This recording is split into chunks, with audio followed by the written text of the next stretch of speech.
Good morning everyone. बेटा, नई class में एक बार फिर स्वागत है आपका। हम कर रहे थे चैप्टर फर्स्ट और इसका क्वेश्चन चल रहा था थर्ड।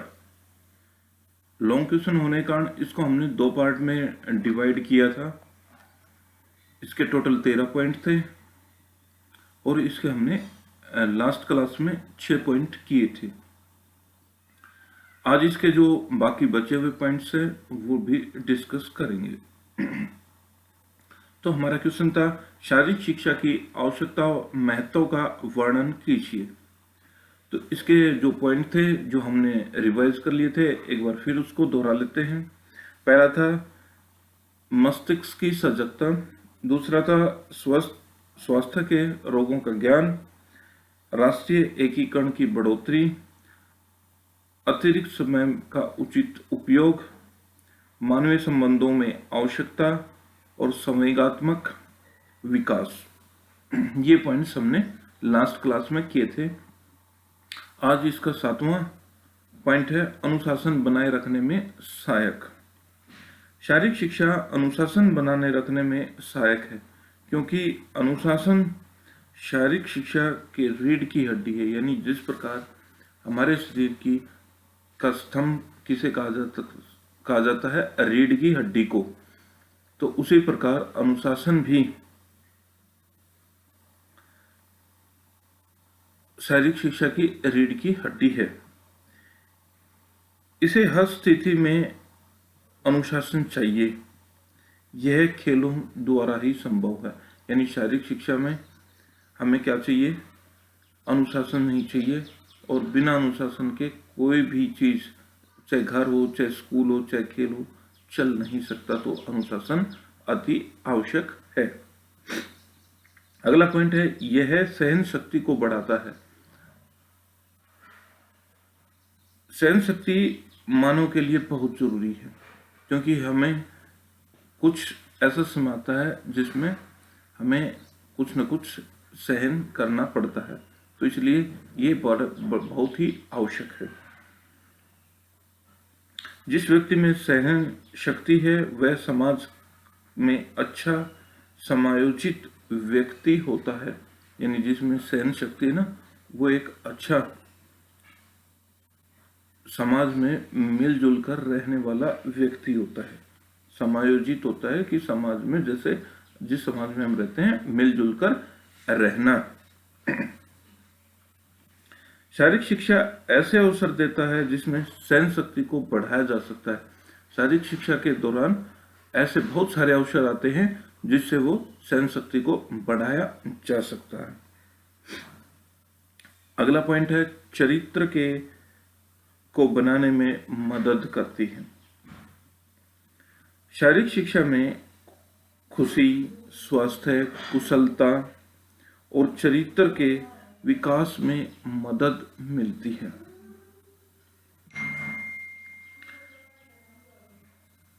यह बच्चों को प्रसन्न, स्थिति और प्रबुद्ध नागरिक बनाने में सहायक होता है।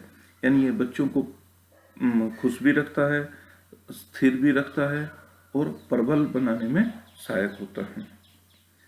यह उन्हें सामाजिक व्यवहार और नैतिक कार्यों के लिए विशेष योग्यता से अधिक योग्य बना देता है। यानी जिस तरह से समाज में रहना, नैतिकता का पालन करना, तो ये उससे भी ज्यादा उसमें योग्य बना देता है। शारीरिक शिक्षा एक व्यक्ति को जटिलताओं, वास्तविकताओं, खतरों और संकटों का सामना अच्छे ढंग से हंसते हुए करने में योग्य बनाती है। यानी ये जितने भी खतरे हैं, संकट हैं, उनको अच्छे ढंग से सहन करना और हंसते हुए उनसे निपटना, ये सारी चीजें सिखाता है। अगला पॉइंट है 11वां, स्थूलता पर नियंत्रण। भोजन में अधिक कैलोरीज लेने तथा शारीरिक श्रम कम करने से मोटापा और स्थूलता आ जाता है। यानी हम कैलोरी अधिक लेते हैं, शारीरिक शिक्षा में भाग नहीं लेते तो हमारे शरीर में क्या आ जाएगा, मोटापा आ जाएगा। यह समस्या केवल भारत में नहीं अपितु विश्व में भी है। यानी भारत की प्रॉब्लम नहीं है, पूरे संसार में ये प्रॉब्लम है। प्राय यह देखा गया है कि स्थूल व्यक्ति को अनेक बीमारियां लग जाती हैं, जैसे हृदय रोग, जोड़ों में दर्द। शारीरिक शिक्षा के कार्यक्रम स्थूलता पर नियंत्रण करता है, यानी मोटा होने से बहुत सारे रोग हो जाते हैं, हृदय रोग हो जाता है और जोड़ों में दर्द हो जाता है, शुगर भी हो जाता है। तो इसलिए इन पर नियंत्रण करते हैं। ये कार्यक्रम ऊर्जा का व्यय करने में सहायक होते हैं, यानी हमारे जो शरीर में ऊर्जा है उसको व्यय करते हैं, तथा व्यक्ति मोटा नहीं होता। शारीरिक शिक्षा के बारे में कहा गया कि यह व्यक्ति के जीवन को भी बढ़ाता है, यानी अच्छा जीवन होगा, स्वस्थ होगा, कोई रोग नहीं होगा, तो क्या होगा, हमारी आयु लंबी होगी और अच्छे से हम लंबा जीवन जी सकते हैं। तो ये पॉइंट था हमारा 11वां। अब 12वां पॉइंट है स्वास्थ्य और पुष्टि का विकास। जो व्यक्ति शारीरिक शिक्षा के कार्यक्रमों में नियमित रूप से भाग लेता है, शारीरिक शिक्षा के कार्यक्रम उस व्यक्ति के स्वास्थ्य और पुष्टि का विकास करते हैं। यानी जो रेगुलर शारीरिक शिक्षा के कार्यक्रमों में भाग लेता है वो व्यक्ति के शरीर की पुष्टि बढ़ती है। ऐसे स्वस्थ और पुष्ट व्यक्ति अपने देश के विकास में बहुत सहयोग करते हैं। यानी ऐसे व्यक्ति क्या होंगे, वो देश के विकास में बढ़ेंगे, यानी जो देश से रिलेटेड कार्य है उसमें करेंगे, खेल कूदों में देश का नाम करेंगे, इंजीनियर हैं, डॉक्टर हैं, ये सभी अगर स्वस्थ होंगे तो क्या होगा, देश का नाम ही होगा हमारे का। ऐसे व्यक्ति ही वास्तव में जीवन का आनंद उठाते हैं। जो स्वस्थ व्यक्ति होते हैं वही जीवन का आनंद उठाते हैं। वास्तव में शारीरिक शिक्षा केवल स्वास्थ्य की पुष्टि का विकास नहीं करती, अपितु इन गुणों को जीवन भर बनाए रखने में भी सहायक होती है।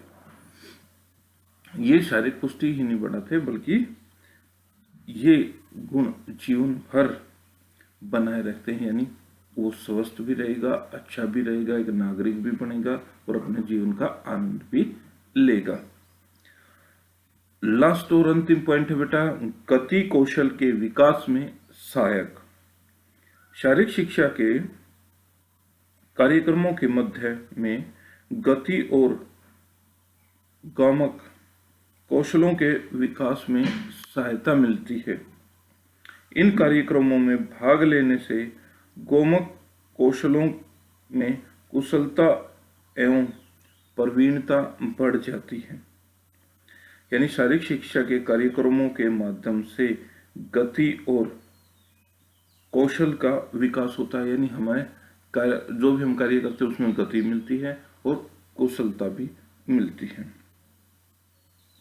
इन कार्यक्रमों में भाग लेने से कौशल की कुशलता में प्रवीणता आती है, यानी कोई हमें कार्य कर रहे हैं और उसको बार बार करते रहेंगे या अच्छे ढंग से करेंगे तो उसमें क्या आएगी, कुशलता है कि वो और अच्छे ढंग से होगा, जल्दी होगा। इसका कहने का तात्पर्य ये है, उसमें प्रवीणता आएगी, यानी निपुण हो जाएंगे अच्छी तरह से, कभी भी किसी भी टाइम कर भी सकता है और दूसरे से सिखाकर करवा भी सकता है। हाथों और आंखों की आपसी समायोजन अच्छा हो जाता है, यानी जो हमारे हाथ हैं और आंखें हैं उनका तालमेल अच्छा हो जाता है कि हम कई चीजें ऐसे होती है, सपोज करो अभी टाइपिंग ही कर रहे, हम देखते हैं सामने हैं लेकिन हाथ हमारे कीबोर्ड पर चलते रहते हैं, तो उसमें क्या हो गया, हमारे आंखों और हाथों का तालमेल हो गया है। तो इसी प्रकार जो हमारी गति के कौशल में है उसमें भी विकास होता है। तो ये तो बेटा हमारा थर्ड क्वेश्चन जो आज कंप्लीट हो गया है। ये 2 पार्ट में था, इसको आप रिवाइज कर सकते हैं अच्छे से, और जो मैं PDF घर पे भेजूंगा उसमें आप अच्छे से फेयर कॉपी में कर लेंगे। तो मिलते हैं अगली क्लास में।